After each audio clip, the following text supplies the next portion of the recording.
नमस्कार. मी मोना कानेकर आणि तुम्ही बघत आहात देववाणी. आज 2 ऑक्टोबर, महात्मा गांधी यांची जयंती.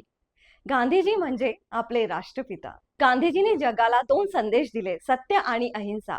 गांधीजींनी हे दाखवून दिलं की मोठा संघर्ष सुद्धा अहिंसेने जिंकला जातो.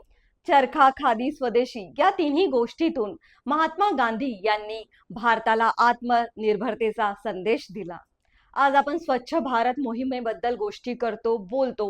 हे सर्व शक्य झालं महात्मा गांधी यांच्यामुळे. मित्रांनो, गांधीजीचा खरा सन्मान म्हणजे त्यांच्या विचारांना आपल्या आयुष्यामध्ये आणणं आणि त्याला फॉलो करणं.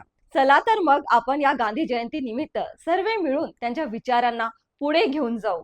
चला तर मग गांधी जयंती निमित्त आपण सर्व मिळून हा संकल्प करूया, सत्याचा मार्ग धरूया, अहिंसेची वाट चालूया आणि स्वच्छतेला आपल्या जीवनाचा भाग बनूया. जय हिंद, जय भारत. अशाच अपडेट्ससाठी बघत रहा देववाणी.